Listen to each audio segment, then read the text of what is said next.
একদিকে চীনা অর্থনৈতিক অঞ্চল সহ 5 প্রকল্প অনুমোদন। যুব সমাজকে মাদক মুক্ত রাখতে সাংস্কৃতিক কর্মকাণ্ড বাড়ানোর তাগিদ প্রধানমন্ত্রীর।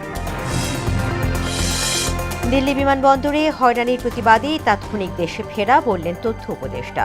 বেনজিরের প্রত্যর্পণ প্রক্রিয়া চলমান রাখার ঘোষণা।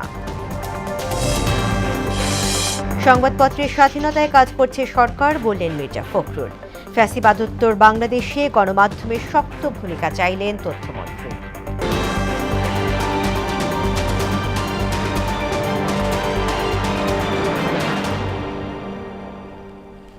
আসসালামু আলাইকুম, মোহনা সংবাদে সবাইকে স্বাগত। শুনছিলেন শিরোনাম, পুরো সংবাদে আছি আমি তাসমিয়া জেরিন। এবার বিস্তারিত। প্রধানমন্ত্রী তারেক রহমানের বেইজিং সফরের আগেই আলুর মুখ দেখছে দীর্ঘ 1 দশক ধরে ঝুলে থাকা চীনা অর্থনৈতিক অঞ্চল প্রকল্প। দুপুরে জাতীয় অর্থনৈতিক পরিষদের নির্বাহী কমিটি একনেকের সভায় এটি সহ মোট 5টি প্রকল্প অনুমোদন পায়। এতে ব্যয় হবে 7,003 কোটি 36 লাখ টাকা। এতে সরকারের নিজস্ব অর্থায়ন 4,536 কোটি 10 লাখ টাকা এবং প্রকল্প ঋণ থেকে আসবে 2,467 কোটি 26 লাখ টাকা।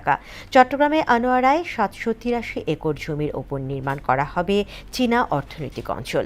আগামী 5 বছরের মধ্যে এটি বাস্তবায়ন করবে বাংলাদেশ অর্থনৈতিক অঞ্চল কর্তৃপক্ষ বেসা। যুব সমাজকে মাদকের ভয়াল গ্রাস থেকে রক্ষা করতে খেলাধুলা, সাংস্কৃতিক কর্মকাণ্ড ও উদ্ভাবনী প্রতিযোগিতায় বিশেষ জোর দেওয়ার আহ্বান জানালেন প্রধানমন্ত্রী তারেক রহমান। বিকেলে চীন মৈত্রী সম্মেলন কেন্দ্রে সাংবাদিকদের সঙ্গে মতবিনিময়ে এ সময় একথা জানান তিনি। এ সময় অর্থনৈতিক সংস্কার, গ্রামীণ অর্থনীতি শক্তিশালীকরণ ও ফ্যামিলি কৃষি কার্ডের বাস্তবায়ন ইস্যুতে সাংবাদিকদের প্রশ্নের জবাব দেন তিনি। আমাদের ইয়াং জেনারেশনের মধ্যে একটা প্রবলেম দেখা দিয়েছে, হয়তো বিশ্বব্যাপী কম বেশি আছে, আমাদের এখানেও খুব আছে, সেটা হচ্ছে ড্রাগের প্রবলেম। এখন আপনি কতজনকে ধরবেন, কতজনকে চিকিৎসা দেবেন, কতজনকে আপনি কাউন্সিল করবেন, সবকিছুতে একটা রিসোর্সের লিমিট আছে, ক্যাপাবিলিটি আছে, ক্যাপাসিটি আছে। দেখুন, ব্যাপারটাকে আমাদের অবশ্যই অ্যাড্রেস করতে হবে যে এই সমস্যা থেকে কিভাবে আমাদের ভবিষ্যৎ প্রজন্মকে বের করে নিয়ে আসবো। কিন্তু এই চিন্তার পাশাপাশি বা এই সমস্যা থেকে বের হওয়ার পাশাপাশি আরেকটা বিষয় আছে যে আমার ভবিষ্যৎ প্রজন্মকে তো আমার সঠিকভাবে গড়ে তুলতে হবে তাদেরকে, যাতে তারা ভবিষ্যতে এই দেশটাকে গড়তে পারে, সামনে নিতে পারে, গড়ে তুলতে পারে। দেশের আরও 10টি জেলা রেল যোগাযোগের আওতায় আসবে বলে জানিয়েছেন সড়ক পরিবহন ও রেলপথ মন্ত্রী শেখ রবিউল আলম। তিনি বলেন, এজন্য শিগগিরই সমন্বিত প্রকল্প গ্রহণ করা হবে। দুপুরে সচিবালয়ে এক সংবাদ সম্মেলনে মহাখালী, সায়দাবাদ ও গাবতলী বাস টার্মিনালকে অস্থায়ীভাবে সরিয়ে সড়কে শৃঙ্খলা ফেরানোর কথা জানান সড়ক পরিবহন মন্ত্রী। প্রধানমন্ত্রীর আসন্ন চীন সফর প্রসঙ্গে তিনি বলেন, 2 দেশের স্বার্থ রক্ষা করেই প্রকল্প গ্রহণ করা হবে। আমাদের নির্বাচনী ইস্তাহারে ছিল 64 জেলাকেই আমরা রেল যোগাযোগের সাথে যুক্ত করতে চাই। সেই লক্ষ্যে নতুন আরও 10টি জেলাকে কীভাবে রেল সংযোগ বা রেল যোগাযোগ বা রেল সেবা নিশ্চিত করা যায় সে ব্যাপারে রেল লাইন এবং তার সার্ভিস প্রসারিত করবার জন্য প্রকল্প গ্রহণের তাগাদা এসেছে। কাল মৌলভীবাজার সফরে যাবেন প্রধানমন্ত্রী তারেক রহমান। তার আগমন কেন্দ্র করে জেলা জুড়ে চলছে প্রস্তুতি। নেতাকর্মীদের মাঝে উচ্ছ্বাস এবং প্রশাসন, রাজনৈতিক অঙ্গন ও সাধারণ মানুষের মাঝে বিরাজ করছে উৎসাহ উদ্দীপনা। বিকাশ দাসের প্রতিবেদন, জানাচ্ছেন মাহমুদা আক্তার। তৃতীয় ধাপের ফ্যামিলি কার্ড বিতরণের পাইলটিং কর্মসূচির উদ্বোধনে মৌলভীবাজার ও শ্রীমঙ্গল সফরে যাচ্ছেন প্রধানমন্ত্রী তারেক রহমান। রাজনগরের টেংরা ইউনিয়ন এবং শ্রীমঙ্গলের মির্জাপুরে ফ্যামিলি কার্ড বিতরণ করবেন তিনি। প্রধানমন্ত্রী সফরকে কেন্দ্র করে নিরাপত্তা জোরদার করা হয়েছে। অনুষ্ঠান স্থলে চলছে মঞ্চ নির্মাণ, সাজসজ্জা, সৌন্দর্যবর্ধন ও অবকাঠামোগত উন্নয়ন কাজ। ইতোমধ্যে জেলা প্রশাসক ও দলের শীর্ষ নেতারা রাজনগর সরকারি কলেজ এবং শ্রীমঙ্গল ভিক্টোরিয়া উচ্চ বিদ্যালয় মাঠ পরিদর্শন করেছেন। জনাব তারেক রহমানের মৌলভীবাজার আগমন উপলক্ষে মানুষ খুব উৎসব পরিবেশে ওনার অপেক্ষা করতেছে। আমাদের মধ্যে একটা ব্যাপক সাড়া পড়ে গেছে, জনসাধারণ মুখিয়ে আছে ওনাকে দেখার জন্য, ওনার কথা শোনার জন্য। এই যে জনসভাটা মৌলভীবাজার সরকারি কলেজে মাঠে বিপুল মানুষের সমাগম হবে। প্রধানমন্ত্রীর কাছে মৌলভীবাজার জেলার সার্বিক উন্নয়নে একগুচ্ছ উন্নয়ন পরিকল্পনা তুলে ধরা হবে বলে জানান সংসদ সদস্য এম নাসির রহমান। মাননীয় প্রধানমন্ত্রী মৌলভীবাজারের প্রতি সহানুভূতি বলেই তো উনি এখানে আসতেছেন। এই শমশেরনগর এয়ারপোর্টটা তো এতে আমি উত্থাপন করেছিলাম, অনেকগুলি এয়ারপোর্টের কাজ আরম্ভ হয়েছে, কিন্তু পর্যায়ক্রমে শুরু হচ্ছে। তো প্রথম ধাপে ইনশাল্লাহ আমরা আশা করছি যে আমাদের শমশেরনগর এয়ারপোর্টে একটা সবচেয়ে কম খরচ লাগবে এবং সবচেয়ে কম সময় লাগবে। সরকার গঠনের পর মৌলভীবাজারে প্রধানমন্ত্রী তারেক রহমানের এই সফর অত্যন্ত গুরুত্বপূর্ণ, যা জেলার রাজনীতি ও উন্নয়নে নতুন মাত্রা যোগ করবে। মাহমুদা আক্তার, মোহনা সংবাদ। দিল্লি বিমানবন্দরে 2 ঘন্টা অপেক্ষায় রাখার ঘটনাকে হয়রানিমূলক উল্লেখ করে তাৎক্ষণিক প্রতিবাদ হিসেবে সেখান থেকে ফিরে আসার কথা জানিয়েছেন প্রধানমন্ত্রীর তথ্য উপদেষ্টা ডক্টর জাহিদুর রহমান। দুপুরে সচিবালয়ে এক ব্রিফিংয়ে তিনি বলেন, বাংলাদেশের সম্মান বিকিয়ে কারোর সঙ্গে কাজ করতে চায় না সরকার। এছাড়া দুবাইয়ে গ্রেফতার সাবেক আইজিপি বেনজির আহমেদকে ফিরিয়ে বিচারের মুখোমুখি করার কথাও জানান উপদেষ্টা। মফিউর রহমানের রিপোর্ট। গেল রোববার ভারত মহাসাগরে আঞ্চলিক সহযোগিতা জোট IORA এর 2 দিনের বৈঠকে যোগ দিতে দিল্লি যান প্রধানমন্ত্রীর তথ্য উপদেষ্টা ডাক্তার জাহিদুর রহমান। কিন্তু দিল্লি বিমানবন্দরে নামার পরই ঘটে অনাকাঙ্ক্ষিত ঘটনা। সচিবালয়ে সমসাময়িক ইস্যুতে তথ্য উপদেষ্টার ব্রিফিংয়ে উঠে আসে এই প্রসঙ্গ। তিনি বলেন, ভারতের কাছে সফরের তথ্য থাকলেও ইচ্ছাকৃত সময়ক্ষেপণ করা হয়েছে, যা অনাকাঙ্ক্ষিত। আমি ওখানে একটা ব্যক্তি হিসেবে যাইনি, আমি এই সরকারের একজন প্রতিনিধি হিসেবে গেছি, রাষ্ট্রের একজন প্রতিনিধি হিসেবে গেছি। ফলে আমার সাথে ওখানে যা হয়েছে আমার কাছে মনে হলো যে আমাদের ইনস্ট্যান্ট একটা প্রতিবাদ করা দরকার। সেই কারণে আমি আসলে ব্যাক করার সিদ্ধান্ত নিয়েছি। যদি আপনারা মিডিয়াতে দেখেছেন, একটা পর্যায়ে তারা খুবই চেষ্টা করেছেন আমি যেন ভারতে প্রবেশ করি এবং আমার যে নিয়মিত যে কর্মকাণ্ড সেটা অংশগ্রহণ করি। রাষ্ট্রের আত্মমর্যাদা বিকিয়ে দিয়ে কোনো দেশকে সুবিধা দেওয়ার নীতিতে সরকার হাঁটবে না বলেও মন্তব্য করেন ডাক্তার জাহেদ। প্রত্যেকটা দেশের সাথে আমাদের পারস্পরিক স্বার্থ সংশ্লিষ্ট বিষয়ে এনগেজমেন্ট হবে এবং সেটা কোনোভাবেই রাষ্ট্রের আত্মসম্মান আত্মমর্যাদা বিকিয়ে দিয়ে বা আমার ক্ষতি করে কাউকে কোনো সুবিধা দেয়া, এই নীতিতে এই সরকার কোনো দেশের সাথে, আমি আবারও বলছি, এটা শুধু ইন্ডিয়া না, কোনো দেশের সাথে এই সরকার যাবে না। দুবাইয়ে গ্রেপ্তার বেনজির আহমেদকে বিচারের মুখোমুখি করতে প্রত্যর্পণের কাজ চলমান বলেও জানান তিনি। দুর্নীতি, পাসপোর্ট জালিয়াতি সহ বিভিন্ন মামলায় অভিযুক্ত সাবেক আইজিপি বেনজির আহমেদকে ইন্টারপোলের সহযোগিতায় দুবাই পুলিশ গ্রেফতার করেছে। তাকে বিচারের মুখোমুখি করার জন্য বাংলাদেশের প্রত্যর্পণের প্রক্রিয়া চলমান। এটা বাংলাদেশ পুলিশের সাম্প্রতিককালের ইতিহাসে অন্যতম সাফল্য। এই রকম একজন মানুষকে বিচারের মুখোমুখি করা এ সরকারের অঙ্গীকার এবং আমরা ইনশাল্লাহ সেটা করতে পারবো। চিকিৎসা সেবাকে শুধু ঢাকামুখী না রেখে জেলাভিত্তিক করতে সরকার কাজ করছে বলেও জানান প্রধানমন্ত্রীর তথ্য উপদেষ্টা। স্বাস্থ্যসেবা দোরগোড়ায় পৌঁছাতে পাইলট স্কিম একটা ঘোষণা করা হয়েছে। মফিউর রহমান, মোহনা সংবাদ, ঢাকা। বন্ধ থাকা গণমাধ্যম পুনরায় চালু করে বেকার সাংবাদিকদের কর্মসংস্থানের সুযোগ সৃষ্টির আহ্বান জানিয়েছেন LGRD মন্ত্রী মির্জা ফখরুল ইসলাম আলমগীর। আর তথ্যমন্ত্রী জহিরুদ্দিন স্বপন বলেন, ফ্যাসিবাদোত্তর বাংলাদেশে গণমাধ্যম কমিশন শক্তিশালী ভূমিকা পালন করবে। দুপুরে সংবাদপত্রের কালো দিবস উপলক্ষে জাতীয় প্রেস ক্লাবে বাংলাদেশ ফেডারেল সাংবাদিক ইউনিয়নের আলোচনা সভায় এসব কথা বলেন দুই মন্ত্রী। আরও জানাচ্ছেন MR আসাদ। সংবাদপত্রের কালো দিবস উপলক্ষে জাতীয় প্রেস ক্লাবে আলোচনা সভার আয়োজন করে বাংলাদেশ ফেডারেল সাংবাদিক ইউনিয়ন BFUJ।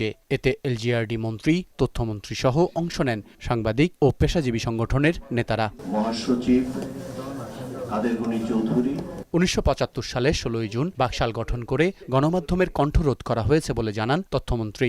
বাকশাল গঠনের প্রতিক্রিয়া যেভাবে ছড়িয়ে পড়ছিল, তাদের ধারণা হয়েছিল যে গণমাধ্যমকে গলা টিপে হত্যা না করতে পারলে চতুর্থ সংশোধনের এই 20 বাক্য থেকে ক্ষমতাসীনরা রক্ষা পাবে না। একটা গণমাধ্যম কমিশন এবং তার কোয়ার্সি জুডিশিয়াল ক্ষমতা সহ একটা প্রতিষ্ঠান দাঁড় করে ফেলতে পারি আমরা, তাহলে এই প্রতিষ্ঠান হবে বাংলাদেশে ফ্যাসিবাদ উত্তর বাংলাদেশের নতুন যাত্রার সবচেয়ে শক্তিশালী প্রতিষ্ঠান।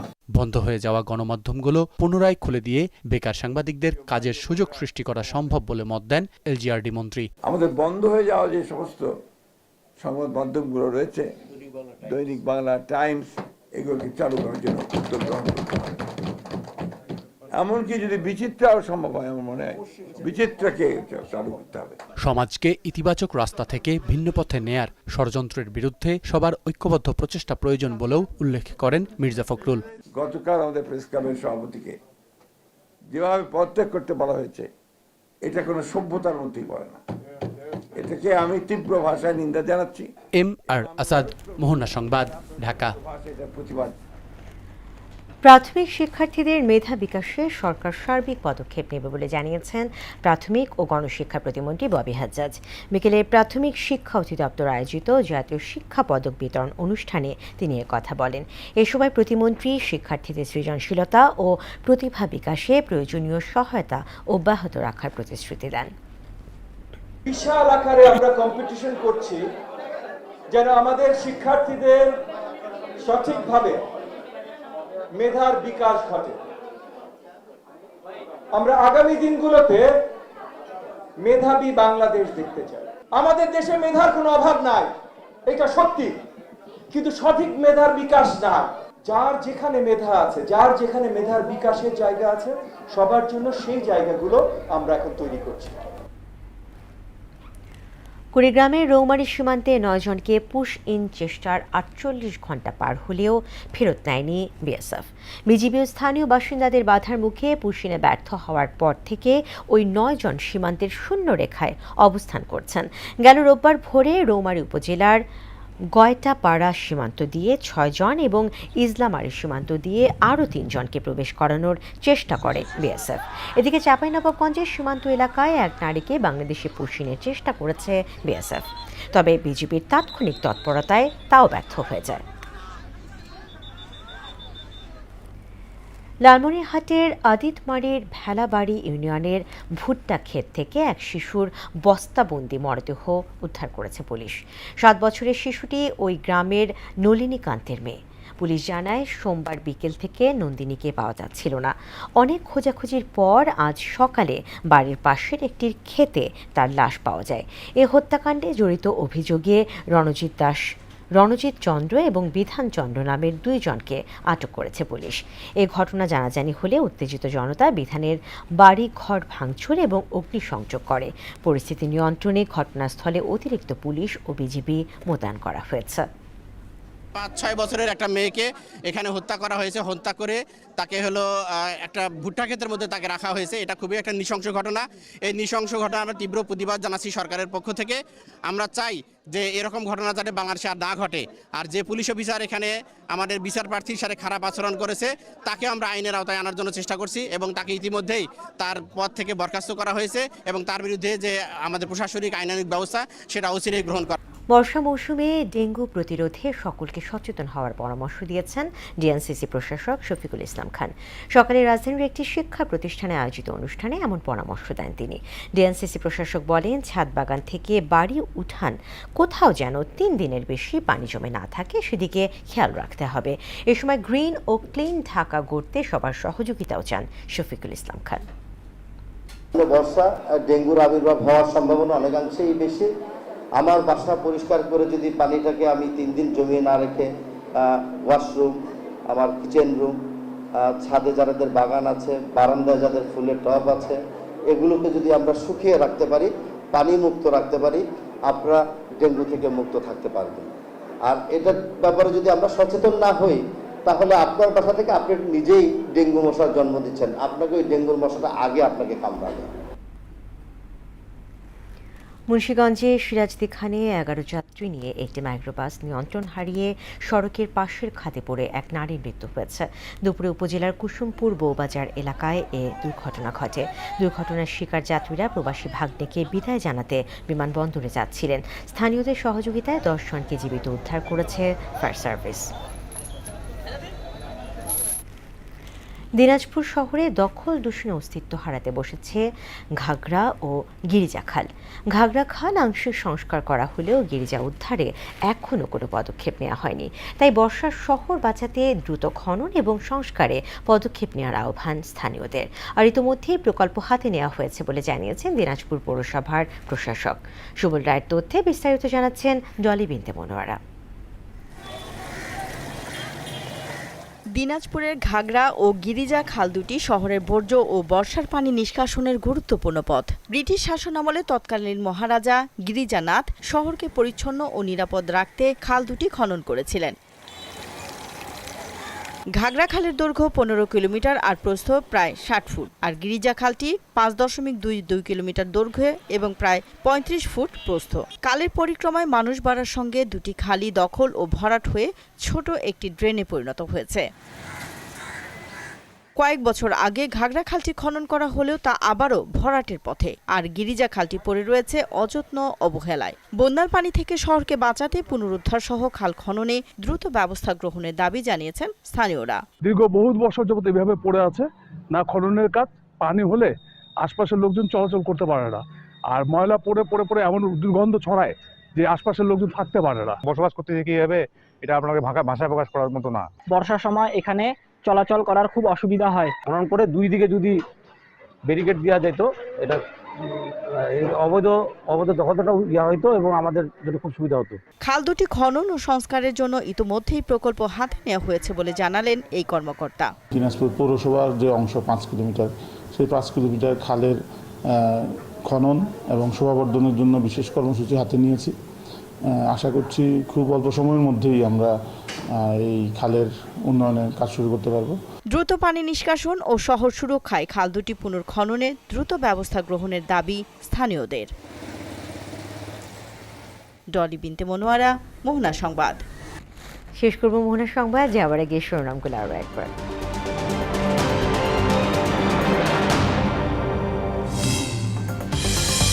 একনিকে চীনা অর্থনৈতিক অঞ্চল সহ 5 প্রকল্প অনুমোদন। যুব সমাজকে মাদক মুক্ত রাখতে সাংস্কৃতিক কর্মকাণ্ড বাড়ানোর তাগিদ প্রধানমন্ত্রী।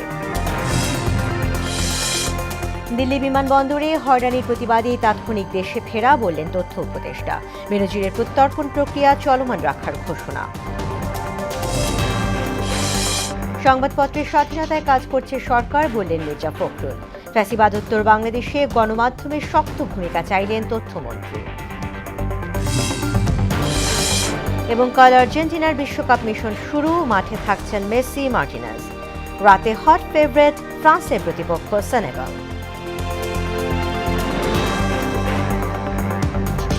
দর্শক, এই ছিল মোহনা সংবাদে। পরবর্তী সংবাদ রাত 9টায়, এর আগে সন্ধ্যা 7টায় দেখবেন সংবাদ এক নজরে। এছাড়া মোহনার সবশেষ খবর জানতে ভিজিট করুন www.mohana.tv। সংবাদ দেখতে পারেন আমাদের ফেসবুক পেজ ও ইউটিউবে। এতক্ষণ সঙ্গে থাকার জন্য ধন্যবাদ।